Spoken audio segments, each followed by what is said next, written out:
Bonjour, aujourd'hui on va voir le troisième épisode de cette saga que j'appelle la guerre de Crimée. Alors le numéro 2, donc il y a eu une erreur dans le titre, voilà, mais je vous donnerai les indications en dessous de la vidéo pour le retrouver. Donc troisième épisode aujourd'hui, donc on va appeler ça le siège de Sébastopol. Donc premièrement un petit coup d'œil donc sur la Crimée. La Crimée, donc cette presqu'île a une superficie comparable à une région française comme le Poitou-Charentes ou la Bourgogne, l'équivalent à peu près de 4 départements français. Relié au continent ici par l'isthme de Péricop et ici par le pont de Kertch. Donc c'est une région principalement de plaine, hein, 80% à peu près du territoire c'est de la plaine, c'est de la steppe. Il n'y a que la partie sud ici qui est montagneuse, hein, avec un point culminant à 1500 mètres. Comme région administrative, donc il y a la République de Crimée, qui a pour capitale Simferopol, et la ville de Sébastopol, qui est une région en elle-même. Hein, on dit que c'est une région d'importance fédérale. Il y a 3 villes d'importance fédérale en Russie, Moscou, Saint-Pétersbourg et Sébastopol. On va faire un petit retour en arrière. L'année précédente, en 1853, la Russie avait envahi 2 provinces de l'Empire ottoman, la Valachie et la Moldavie, ce qui avait entraîné que la France et l'Angleterre déclarent la guerre à la Russie. Donc ils ont monté leur corps expéditionnaire et ils sont venus, ces deux pays donc, sont venus dans la mer Noire. Pendant ce temps, donc ils sont arrivés fin 53, c'est la France et l'Angleterre. Pendant ce temps, il y avait des discussions entre les Russes et les Ottomans, et l'Empire d'Autriche aussi qui est intervenu, qui avait massé des soldats à la frontière russe. Donc en fait, quelques temps après, les Russes ont décidé de se retirer des 2 provinces. Donc, la guerre était finie, quoi, puisqu'il n'y avait plus de conflit, quoi. Les Russes étaient retirés, il n'y avait plus rien à faire. Donc les Français et les Anglais qui étaient venus ici, avec des dizaines, des centaines de milliers de soldats, sont retrouvés sans rien à faire. Donc, comme des flancs. Donc ils ont dit, bon ben ça fait rien, puisqu'on est là, on ne sera pas venu pour rien, on va aller détruire la flotte russe à Sébastopol. Ma foi, pas une mauvaise idée, allons-y. Donc, ils sont partis, donc ils étaient à Varna, en Bulgarie, ce qui est Bulgarie aujourd'hui, de Varna, donc ils sont partis pour attaquer Sébastopol. Mais Sébastopol était quand même très bien protégé, donc pas facile à prendre du côté de la mer. Donc c'est pour ça qu'ils ont décidé de prendre la ville par la terre, pas par la mer, mais par la terre. Pour ça, donc, ils ont fait un débarquement ici à Eupatoria. Donc on l'a vu le 14 septembre 1854, débarquement à Eupatoria. Et ils sont descendus pour aller vers Sébastopol. Là, entre les 2 villes, il y a à peu près 80 km, 80-90 km, ça dépend quelle route on prend. Menchikov, le prince amiral Menchikov, donc était chargé de la défense de la Crimée et notamment de la ville de Sébastopol, ayant appris que les Alliés avaient débarqué à Eupatoria, a voulu les arrêter à mi-chemin. Donc il a constitué une armée pour les arrêter ici dans la vallée d'Alma, comme on a vu donc au 2e épisode. L'Alma est un petit fleuve qui prend sa source à peu près par ici et qui se jette dans la mer Noire. Donc ça fait un fleuve qui fait, c'est une petite rivière qui fait 80-90 km de long sur 1 mètre de large. Donc ici le 20 septembre, bataille de l'Alma. Bataille de l'Alma qui a mal tourné pour les Russes, qui ont dû s'enfuir et se réfugier dans la ville de Sébastopol. Les Alliés donc ont suivi et se sont installés autour de Sébastopol et ont installé le siège de la ville. Le siège, on peut dire qu'il a commencé le 5 octobre 1854. Pendant ce temps, les marines françaises et anglaises se sont installées, elles, pour la marine française, dans la baie de Kémièche, ici, et la marine anglaise dans la baie de Balaklava. Donc je vais vous montrer sur une carte un peu plus grande, ce sera plus facile à comprendre. Donc voilà la ville de Sébastopol. Bon, c'est une carte récente, hein, donc la ville aujourd'hui fait 500 000 habitants, vous voyez, fait tout ça. Mais à l'époque, en 1854, la ville de Sébastopol, c'était vraiment que ça, hein.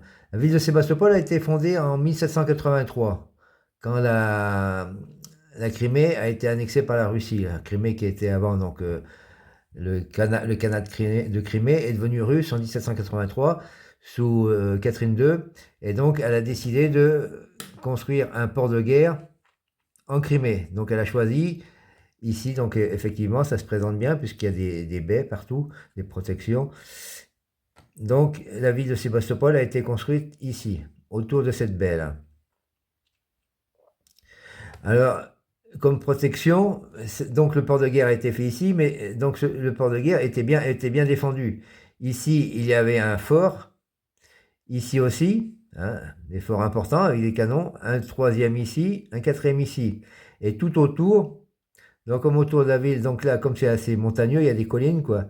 Il y avait huit fortins, dont le principal, c'était le fort de Malakoff, hein, qui se trouvait ici, qui était le plus haut et qui était la défense principale de la ville.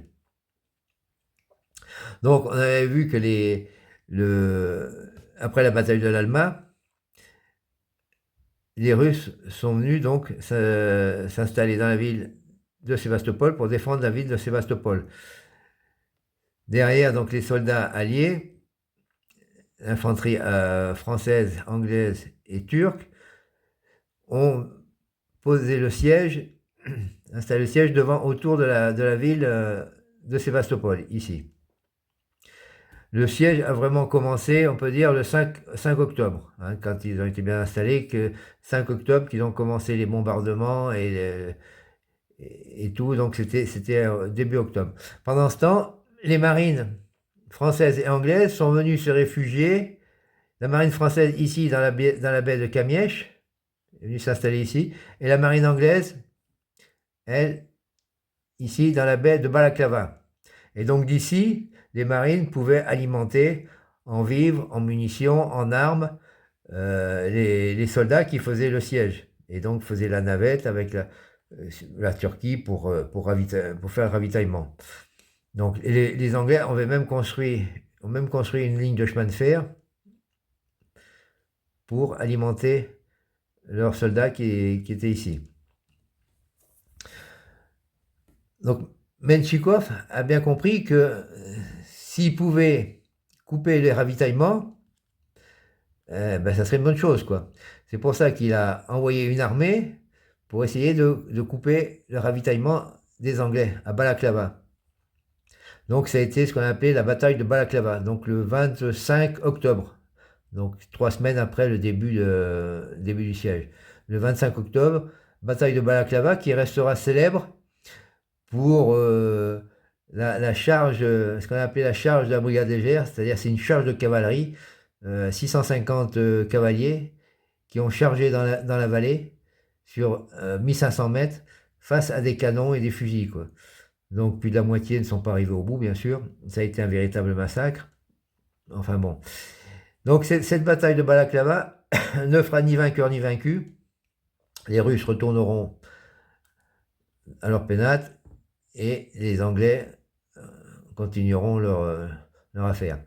Quelques jours plus tard, donc là, le 5 novembre, Menchikov tentera encore une sortie. Ici, il y avait une fortification qui était en construction, que les Anglais étaient en train de construire, donc ils n'étaient pas encore bien installés. Il y avait à peu près 8000 soldats anglais, donc Menchikov a décidé, c'est pareil, d'envoyer une armée sur cette fortification à Inkerman. Les Russes étaient environ 50 000, c'est-à-dire 5 fois plus nombreux que les Anglais. Donc là, c'était pas perdable, là. Manque de peau, ça a encore merdé. Les Russes ont dû s'enfuir. Ils ont laissé 15 000 soldats sur le carreau. Les Anglais ont perdu à peu près 3 000 soldats. Et les Français qui étaient venus à leur rescousse ont perdu aussi à peu près 1 000 soldats, quoi. Donc ça a été encore une défaite pour les Russes. Et là, donc on était début novembre. Et là, est arrivé l'hiver. Donc les gens n'ont plus... il n'y a plus de combats importants pendant l'hiver. Alors cet hiver, l'hiver 54 a été particulièrement froid, bon, comme tous les hivers 54, mais l'hiver 1854 a été particulièrement froid et beaucoup ont souffert de maladies qui sont installées et tout, enfin bon, ça a été un hiver très très dur, très très meurtrier. Il a fallu après attendre le printemps, et même le mois de juin, où il y a eu un nouvel assaut des Alliés sur les fortifications de la ville. Bon, cet assaut du mois de juin sera un échec,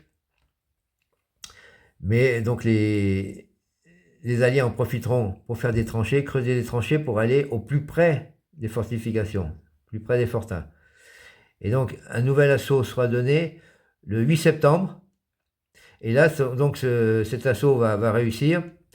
Et notamment le fort de Malakoff, qui était le fort principal, qui était le plus haut et le plus important, qui presque à lui tout seul défendait toute la ville de Sébastopol. C'était le fort qu'il fallait prendre, quoi, pour être sûr de pouvoir prendre la ville. Donc le fort de Malakoff a été pris donc, par les Français du général MacMahon, qui ont pris donc, le fort le 8 septembre. Bon, après, une fois que le fort de Malakoff a été pris, la ville devait tomber immanquablement. Effectivement, 3 jours après, la ville était prise par les Alliés. Entre-temps, les Russes avaient construit un pont en bois et se sont enfuis. Donc, quand les soldats alliés sont arrivés, donc tous les Russes étaient partis. Ils s'étaient réfugiés de l'autre côté. En partant, ils ont mis le feu à la ville. Ça, c'est une habitude, ça, chez eux. Ils ont mis le feu à la ville qui a brûlé pendant 3 jours. Ces événements sont relatés par un écrivain célèbre, Léon Tolstoï, hein, l'auteur de Guerre et paix, Anna Karénine et bien d'autres, donc qui était jeune officier, qui a participé à toute la guerre de Crimée et qui a participé au siège de Sébastopol. Donc Léon Tolstoï relatera donc les événements du siège de Sébastopol. Bon, après la prise de Sébastopol, la guerre n'était pas finie, elle se terminera que 6 mois plus tard, au mois de mars 1856, mais on peut dire qu'après la prise de Sébastopol, c'était joué, quoi. Il y a eu quelques escarmouches, mais enfin après le plus gros était fait. Donc la prise de Sébastopol, ça a été, pour ainsi dire, la fin de la guerre de Crimée. Bon, maintenant on va aller voir ça de plus près, donc on va prendre le train, et puis on va aller faire un petit tour à Sébastopol. Donc nous voilà à Sébastopol. Alors Sébastopol, bien sûr, est une ville récente, comme je le disais, mais qui en plus a été démolie plusieurs fois, donc reconstruite. Donc c'est une ville avec des grandes avenues. Et ce qu'on peut remarquer, c'est une ville blanche. Les bâtiments sont généralement blancs, soit parce qu'ils sont construits avec des pierres blanches, ou alors recouverts de peinture blanche. Donc mais ça donne un aspect d'être très blanc. Alors il y a aussi beaucoup de monuments, surtout dans le centre-ville, de beaux monuments et de beaux bâtiments.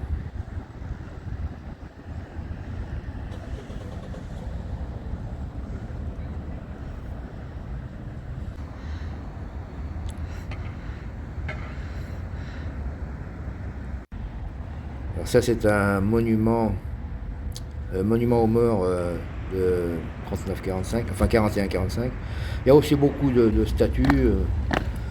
Alors là c'est devant le monument aux morts de la Seconde Guerre mondiale, là, c'est la relève de la garde, donc une garde des cadets qui montent la garde devant le monument aux morts de la Grande Guerre patriotique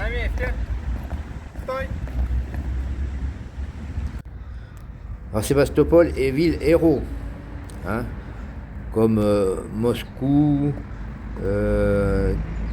Brest, Brest-Litovsk, Leningrad, Saint-Pétersbourg aujourd'hui, Kiev, Stalingrad, Volgograd aujourd'hui, Odessa,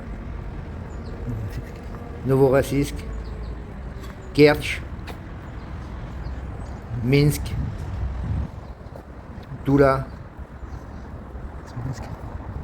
Smolensk, Mourmansk. Donc, ville héros, c'est bon, ça a été fait après la Seconde Guerre mondiale. Les villes qui s'étaient défendues vaillamment ont eu le titre de ville héros. Et c'est un épithète qui est repris à chaque fois quand on parle de Sébastopol. Enfin, les Russes, quand ils parlent de Sébastopol, ils disent la ville héros de Sébastopol. Hein, on ne dit pas simplement la ville de Sébastopol, on dit la ville héros de Sébastopol. C'est quelque chose d'important de rappeler que la ville de Sébastopol est une ville héros. Il faut savoir aussi qu'en Russie, le terme héros est utilisé assez facilement, quoi. Dès que quelqu'un fait quelque chose d'assez qui sort de l'ordinaire, ça y est, c'est un héros. Le mot héros est chez nous, faut s'appeler Hercule pour être un héros, mais en Russie, il y a beaucoup de héros. Ce qui n'enlève pas la vaillance de ces villes qui ont défendu ardemment pendant la guerre.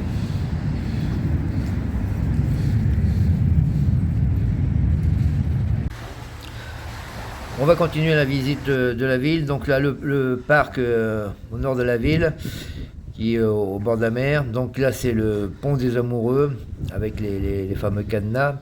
Et donc là, on arrive sur la mer, donc on va arrêter là. Et il est interdit de filmer, de photographier la rade actuellement. Donc vous comprendrez bien pourquoi.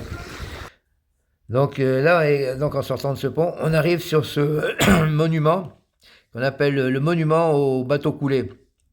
Pendant la guerre donc de Crimée, qui nous intéresse, 54-55, pour empêcher les marines françaises et anglaises de rentrer dans la rade pour attaquer Sébastopol, les Russes ont coulé tous leurs bateaux à l'entrée de la rade. C'est presque une centaine de bateaux qui ont été coulés, donc ils ont récupéré les canons, bien sûr, ils ont récupéré tout ce qu'ils ont pu, les marins ont participé à la défense, et puis donc les bateaux ont été coulés. Donc c'est le monument très populaire de Sébastopol, il est devenu l'emblème même de la ville de Sébastopol. On le retrouve sur les armoiries et sur le drapeau de la ville.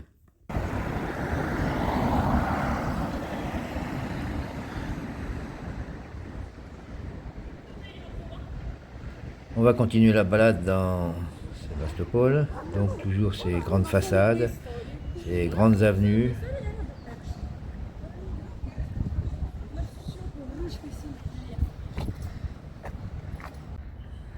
Des monuments aussi, bon.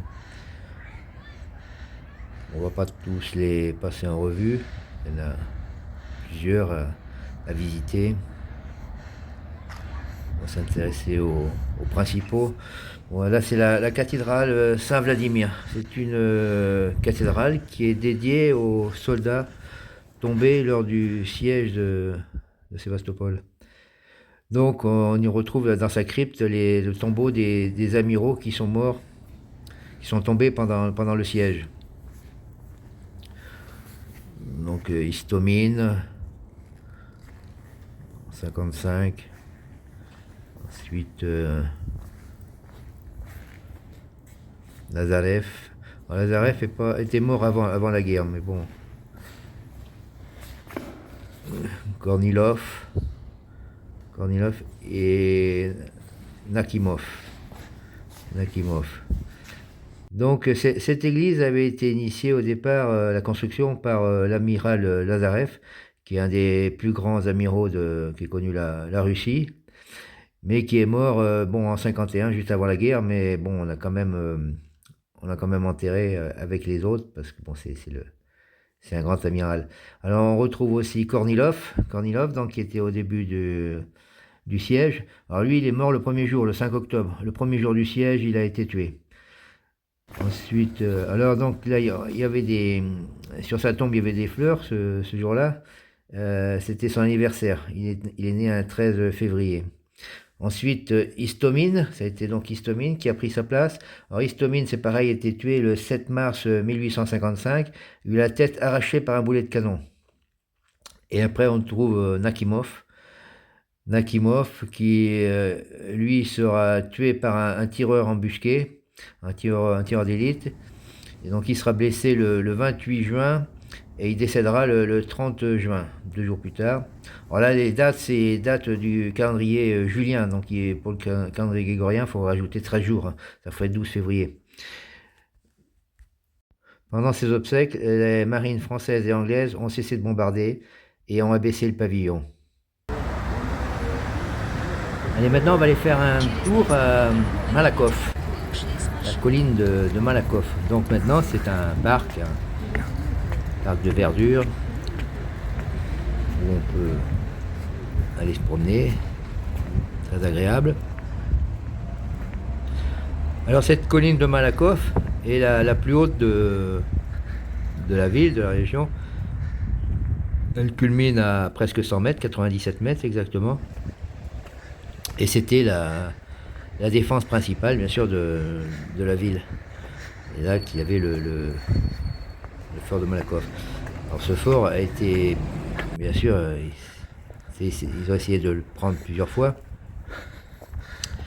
Ça n'a pas marché, notamment le 18 juin, il y a eu un grand assaut pour essayer de le prendre. Mais bon, ça a été mal préparé, c'était prévisible par les Russes, enfin bon, ça a échoué, quoi. Ça n'a pas marché. Et donc de là, les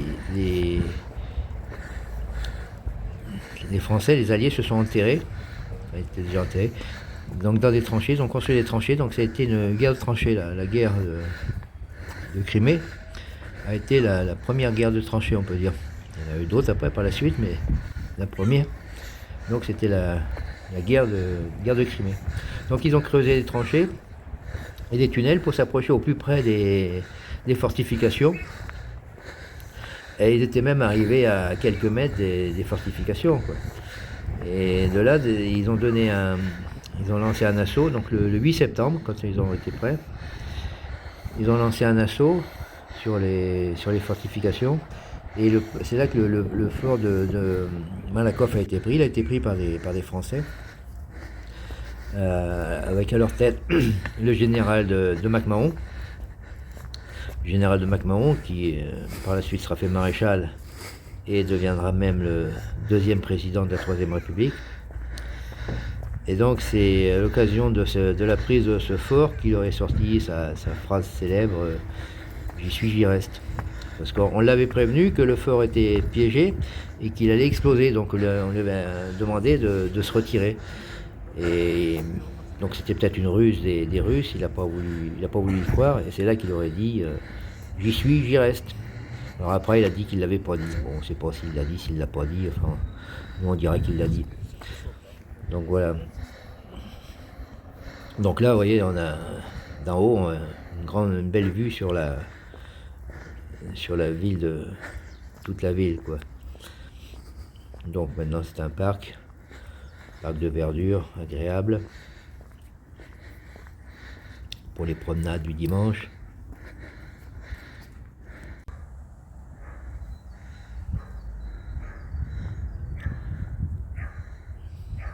Un poumon aussi pour la ville.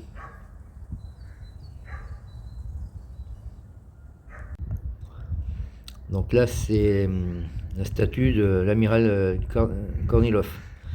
Kornilov, donc l'amiral qui a été en charge, le premier amiral en charge de la défense, qui a été tué donc le premier jour du siège, le 5 octobre. Là, quelques vieux canons qui restent, parce que les canons ont été récupérés par les Français à la fin de la guerre, quoi, à la fin de la bataille.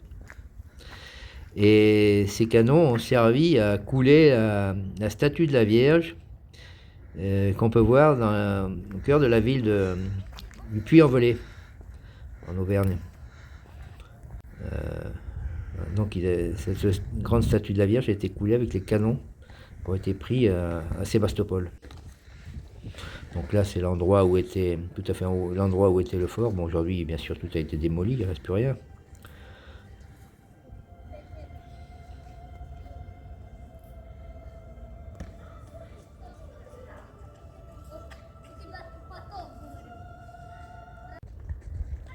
Là, c'est une plaque commémorative où a été tiré donc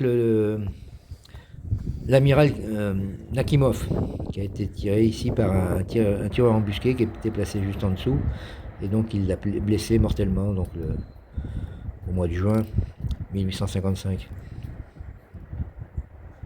Donc une belle vue sur la ville. Alors maintenant, je vous amène visiter le cimetière militaire de Sébastopol. Bon, on connaît tous les monuments aux morts qu'il y a en France, enfin dans chaque village, même petit village, les monuments aux morts ou les plaques commémoratives des soldats ou même des civils qui sont tombés pendant les guerres, pendant les combats, les différents combats.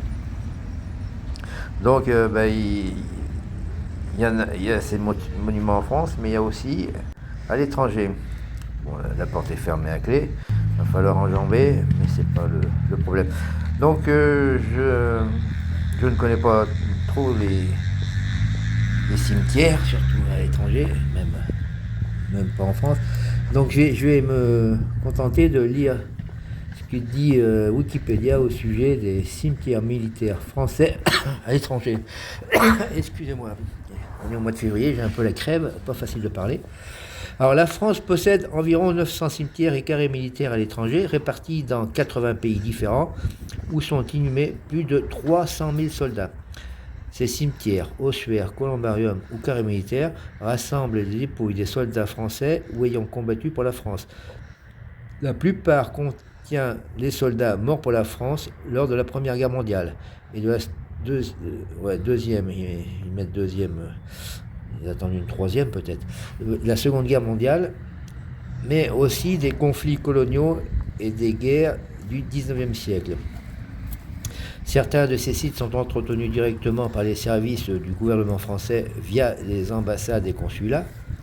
D'autres sont entretenus par divers organismes des pays étrangers. Ouais, pour le moment, ça m'étonnerait que l'ambassadeur de France à Kiev vienne ici. Même l'ambassadeur de France à Moscou. Donc pour le moment, personne. Alors généralité. En 2023, le ministère de la Défense comptabilisait 907 lieux de mémoire où reposent des soldats français à l'étranger. Ceux-ci se divisent en 487 lieux en Europe, 361 en Afrique, 30 en Amérique et 29 en Asie.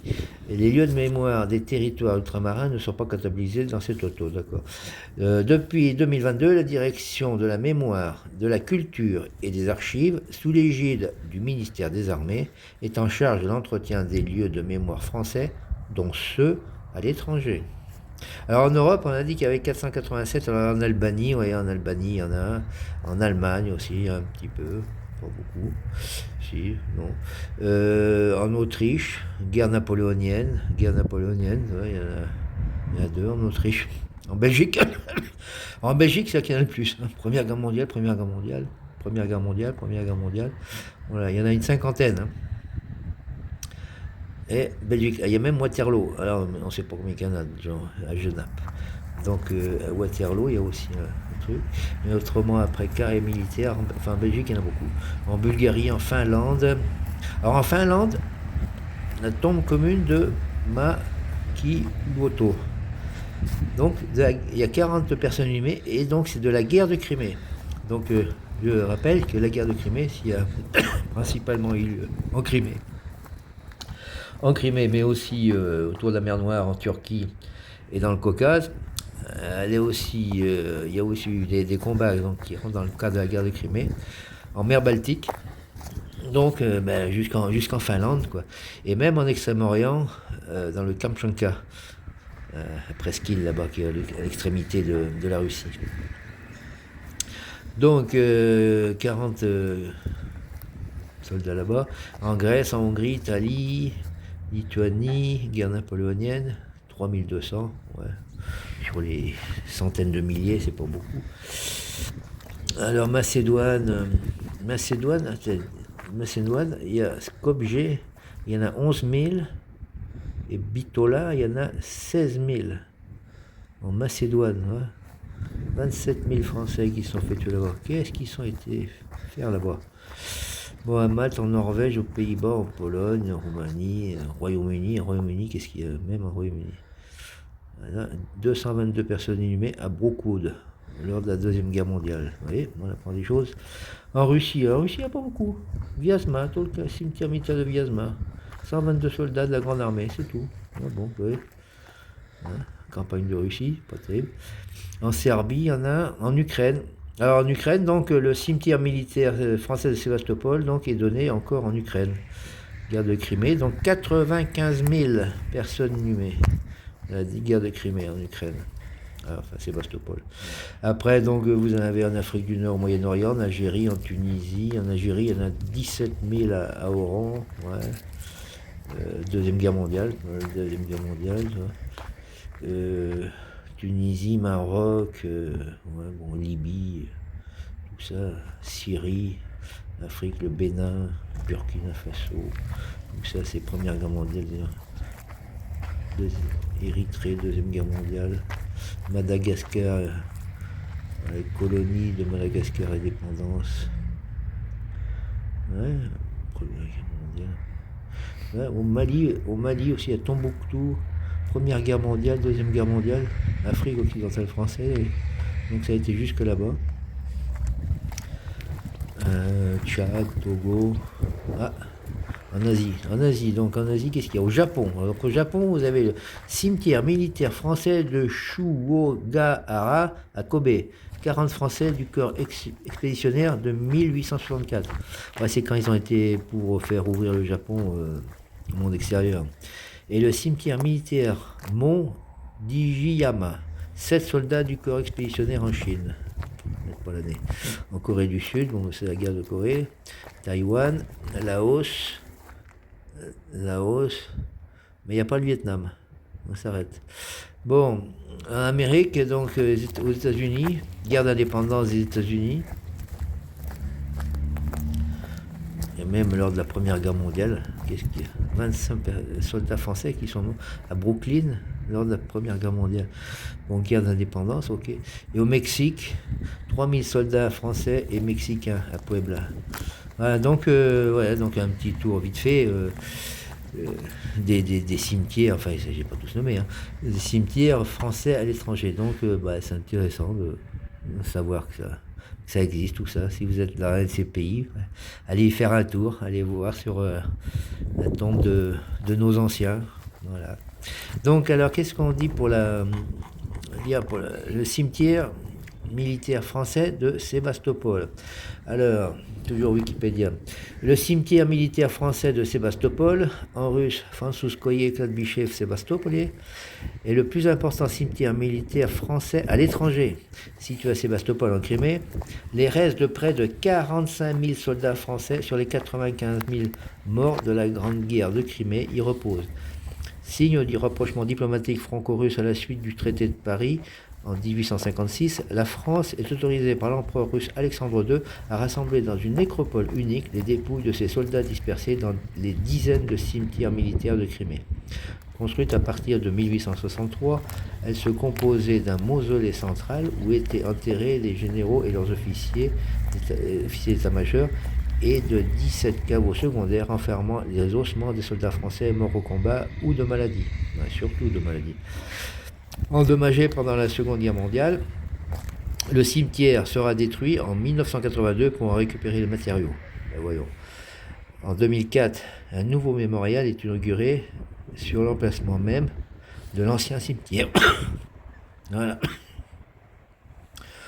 Donc, là, qu'est-ce qu'on met encore? L'histoire. Alors, destruction sous l'Empire. Alors, reconstruction, puisque donc c'est le cimetière d'aujourd'hui, ce qu'il y a donc reconstruction sous l'Ukraine.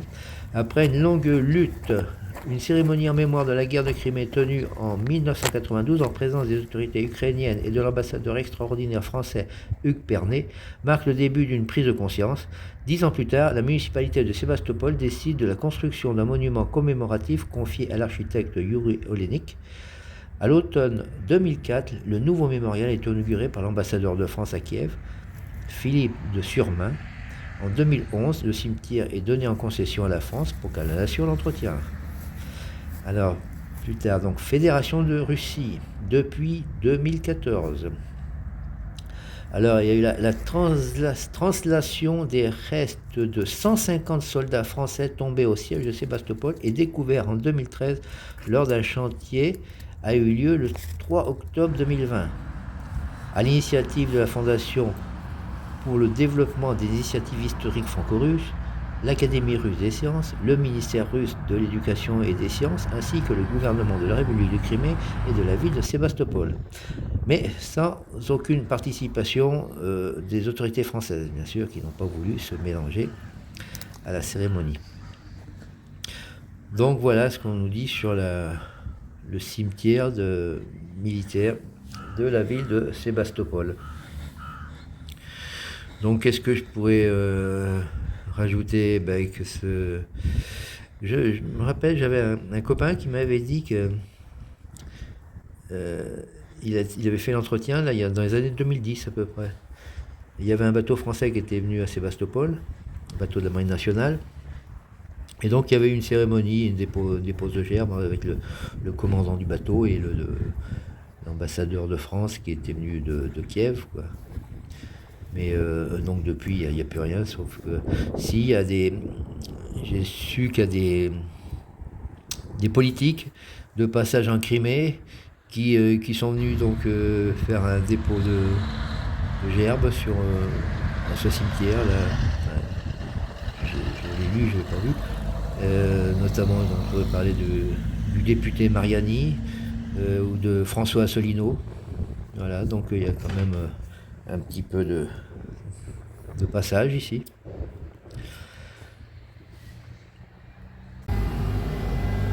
Donc maintenant on va rentrer vers le centre avec le trolleybus. On va profiter pour avoir une petite vue ensemble, petite vue de la ville de Sébastopol, un voyage en bus.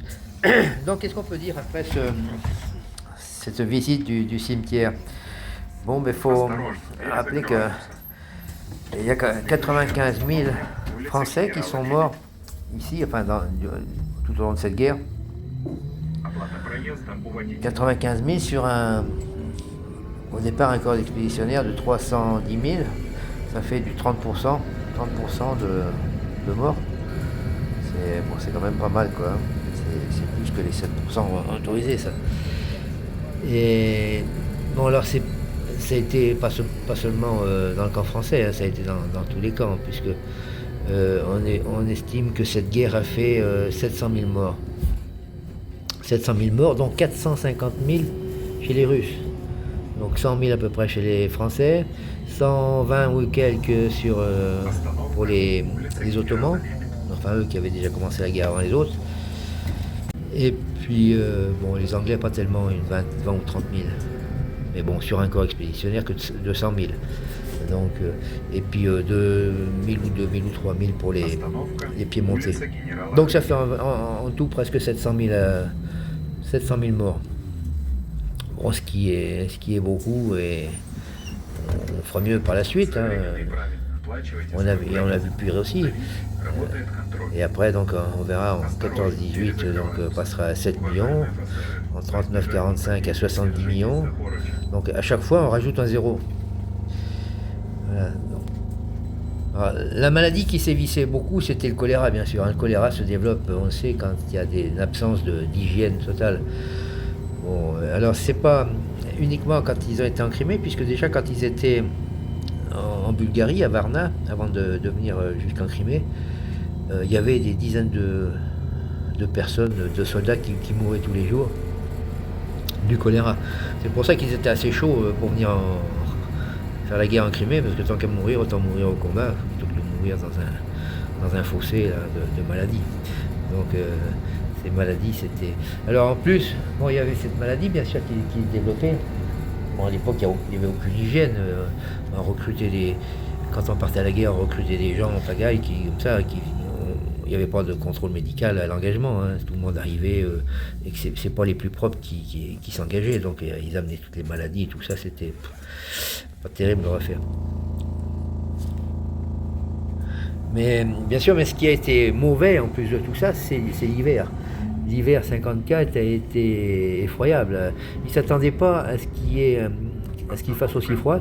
Peut-être que cet hiver a été particulièrement froid. Ils ne connaissaient pas la région, ils sont venus comme ça, là, sans rien, sans carte ni rien.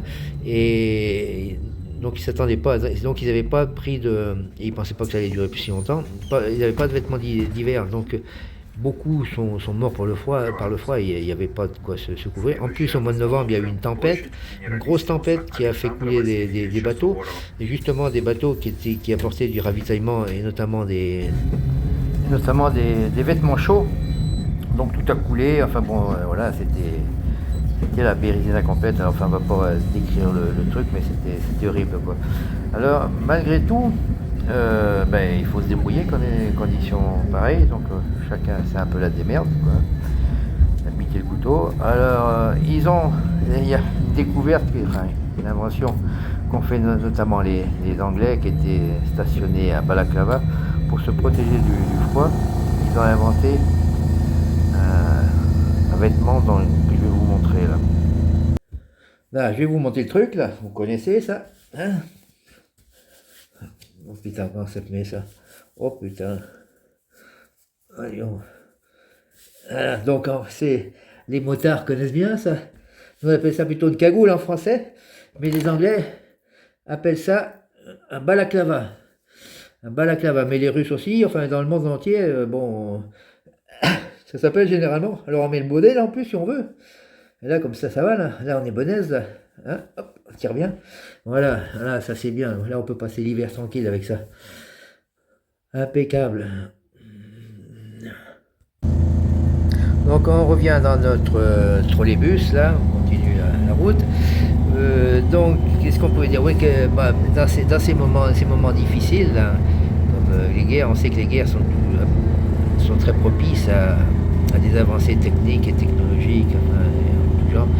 Et notamment quand ils ont vu la catastrophe sanitaire, il y a des personnes, enfin des médecins qui se sont révélés, notamment, alors on peut parler du côté russe, on va parler de Pirogov.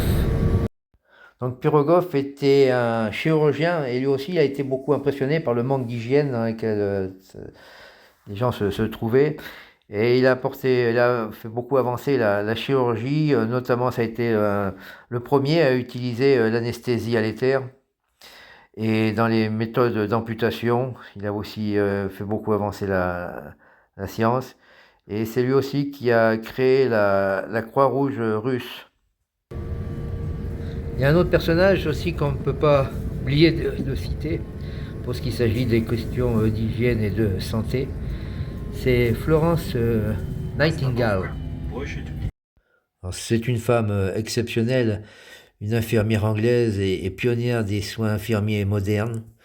Elle est devenue une véritable légende de son vivant et son héritage perdure aujourd'hui parce qu'on a créé aussi une médaille Nightingale qui est remise tous les ans le 12 mai aux infirmiers les plus méritants dans le monde. Et le 12 mai est la journée des infirmières. Donc on l'appelait aussi la dame à la lampe parce qu'elle se levait la nuit et circulait entre les travées des malades avec une lampe à pétrole. Dans le camp français, on pourrait parler on appelait les vivandières ou les cantinières, selon les époques, ça a changé de nom. Mais donc c'était des femmes qui suivaient les troupes en campagne, donc qui étaient cantinières, c'est-à-dire qui préparaient la nourriture, mais sur le champ de bataille aussi qui portaient assistance aux blessés. Alors elles avaient souvent l'uniforme aussi du régiment qu'elles servaient, mais elles sont souvent représentées avec une gourde à la hanche, en bandoulière, car une gourde c'était de l'eau de vie quoi, qu'elle servait aux blessés, quoi, aux mourants, donc c'était peut-être leur dernier truc, dernière chance. Alors, on raconte aussi que le général Corobert, qui avait été blessé, donc c'est la mère Philippon, donc c'était une cantinière renommée à l'époque, euh, lui a apporté assistance. Elle a dû lui ouvrir la bouche avec son couteau pour lui faire boire de l'eau de vie. Ça lui a porté chance quand même, il a été fait maréchal quelques temps après. Il y a un autre personnage que je voudrais citer aussi, c'est encore une femme, et donc c'est Marie Sicole.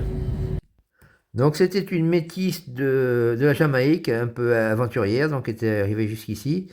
Alors elle était un petit peu guérisseuse, rebouteuse, elle apportait assistance aux malades, aux blessés. Et donc elle avait construit un baraquement du côté de Balaclava avec des matériaux de construction qu'elle avait pu récupérer. Donc elle avait appelé ça le British Hotel. Et donc ça faisait un peu dispensaire, un peu épicerie, restaurant, bordel aussi. Et elle était plus populaire encore que Nottingham auprès des soldats. Voilà, je suis de retour en centre-ville. Donc maintenant je vais prendre le bateau et aller de l'autre côté de la rade pour visiter le fort Michel. Hein, comme je vous avais dit, il y avait 4 forts qui défendaient la ville, le port militaire. Donc il y a deux qui sont de l'autre côté de la rade, Fort Michel et Fort Constantin, et 2 qui étaient de ce côté de la rade.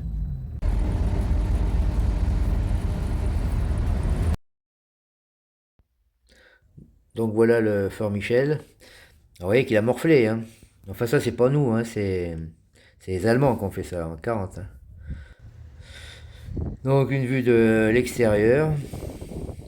Vous voyez que c'est imposant comme bâtiment. Et chaque fenêtre était censée avoir un canon.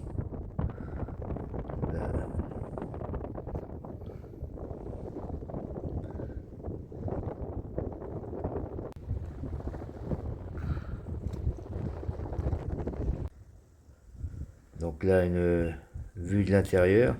On voit qu'il y a des marques de balles sur les murs. Hein. Ça a dû tirer dans le coin. Donc, ouais, imposant comme bâtiment. Donc l'intérieur a été transformé en musée. Maintenant, ce fort n'a plus d'utilité. Donc maintenant, c'est un musée.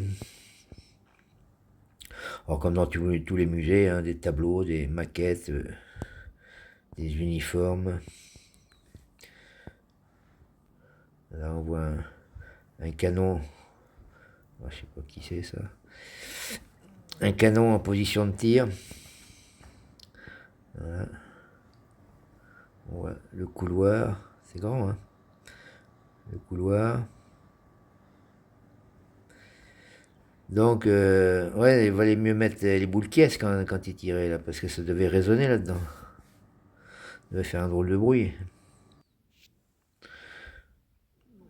Donc, le plan de la ville, vous connaissez pas. Vous devez le connaître maintenant. Et donc, ouais, c'est des chauffages, des poêles à bois.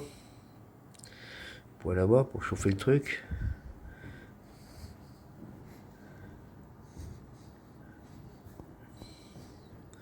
Donc, uniforme, tableau. Voilà, dans les combats.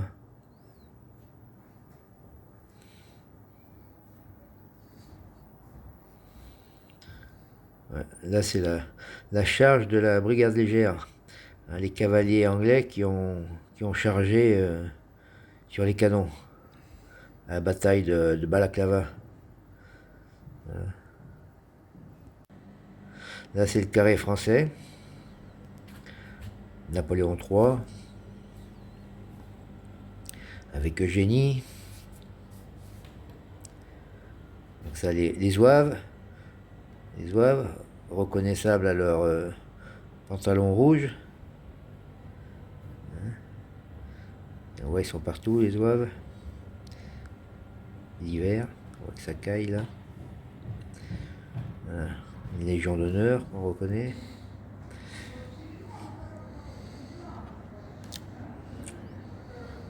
Donc, si on pourrait y rester longtemps, mais là on va faire ça vite fait.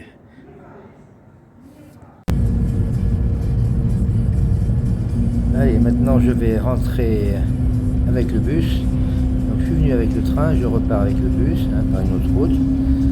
Donc je vous laisse voir profiter du paysage de la Crimée, si vous voulez venir habiter en Crimée. Comme ça vous aurez eu un petit aperçu de ce que c'est. Donc là on est au mois de février, donc il n'y a pas de feuilles, pas de verdure. Bon, cette guerre de Crimée, donc on pourrait en dire beaucoup encore, mais enfin moi mon objectif n'était pas tellement de vous raconter la guerre de Crimée. Il y a des gens qui font très bien, des historiens, et c'était surtout pour vous montrer la Crimée d'aujourd'hui par le biais d'un événement historique, donc un événement historique important qui s'est passé dans la région. Donc c'est sûr que quand on est dans le coin, on ne peut pas passer à côté de la guerre de Crimée. Donc c'est une vidéo que je n'avais pas pensé faire aussi long, je pensais faire 10 minutes, un quart d'heure, j'ai fait 2 heures, donc je vais arrêter là, je vais pas en faire plus. Je vais vous laisser avec les paysages de la région d'Inkerman et Bachysaraï jusqu'à Saki, enfin en remontant. Donc vous verrez, il y a beaucoup de vignes. En ce moment, ils plantent énormément de vignes en ce moment, dans ce coin-là. Dans l'ouest, le sud-ouest de la Crimée, et vous voyez tout ça, c'est des champs qui sont plantés de vignes. C'est des jeunes vignes qui sont plantées, il y en a des dizaines d'hectares, c'est pas rien. Donc il y aura du pinard à boire après. Voilà.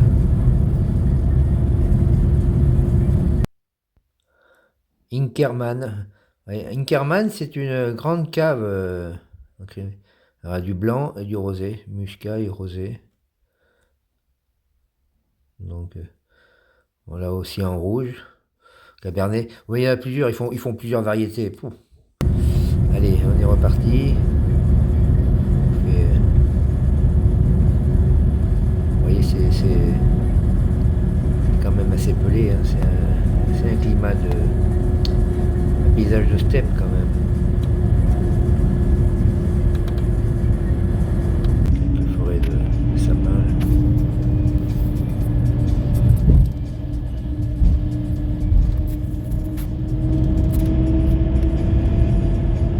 Quelques magasins sur le bord de la route.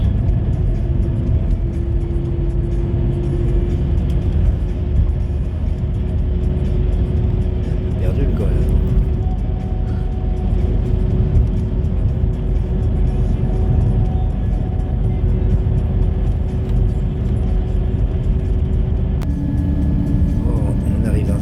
Là, petit village, voilà, où il n'y avait pas grand monde. Ça y est, c'est déjà passé, quelques maisons.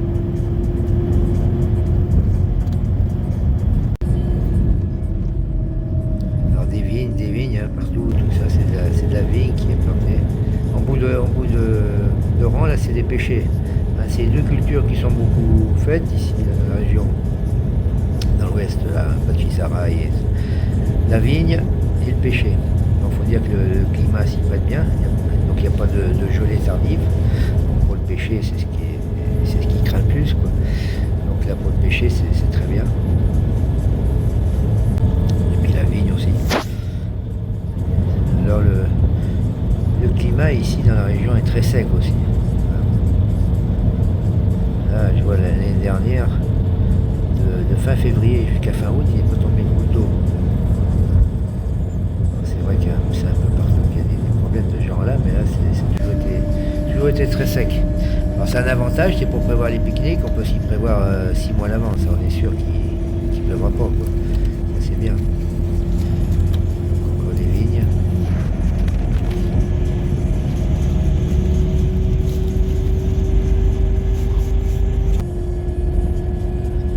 Des serres aussi, des légumes.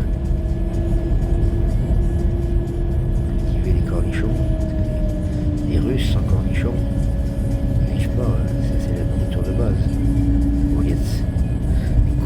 cornichons dans la saumure. Cornichons salés. Ah, l'Alma. Notre rivière, l'Alma. Vous la voyez, l'Alma, là? Hop là, il y a un peu d'eau, hein. C'est bien. On a passé l'Alma. Allez. Donc là, encore un petit village avec une petite église. Oh.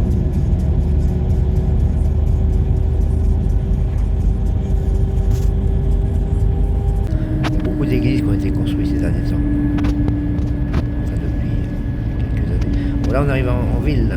Tu vois, il y a des bâtiments, là les bâtiments, on voit les bâtiments soviétiques, les bâtiments 5 étages, là. Les cubes, là, les machins carrés. Ça, ce qui date les bâtiments qui datent de l'époque soviétique.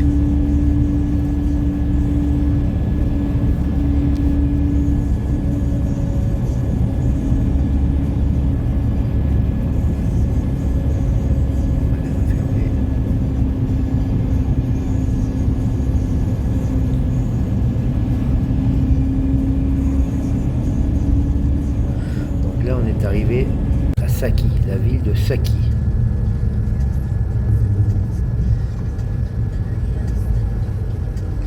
Donc il y a un arrêt à Saki. Donc un arrêt de 20 minutes à peu près. 20 minutes à Saki. Et on repartira après.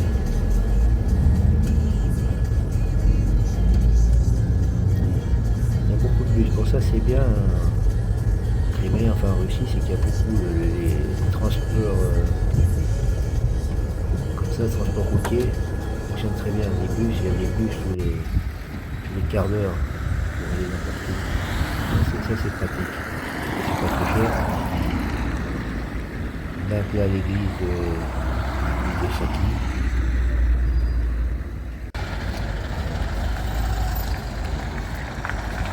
Voiture, j'aimais bien il y a 10 ans, il n'y avait pas beaucoup de voitures. Maintenant, il y a des voitures. Voilà, c'est la voiture. Allez, on est reparti. On est reparti.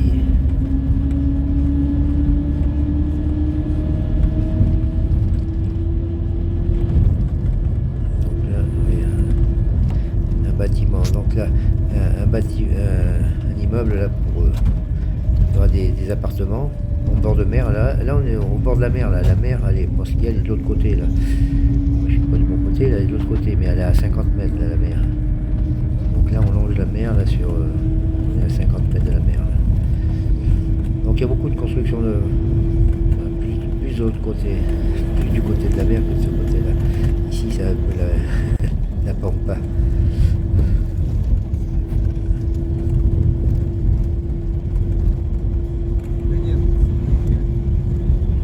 Voilà encore un village.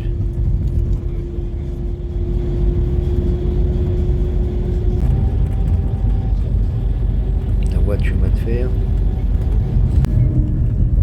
Oh, et là on arrive, on rentre. Pas de rien. Donc une station essence, les stations essence, il y en a pas mal aussi. Donc ça manque pas ça.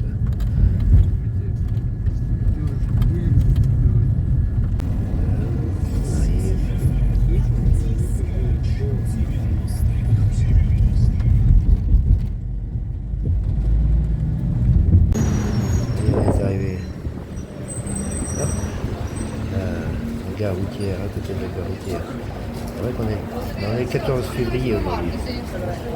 C'est le magasin des fleurs, aujourd'hui c'est leur fête là. Allez, bonsoir à tous, on arrête là. Merci.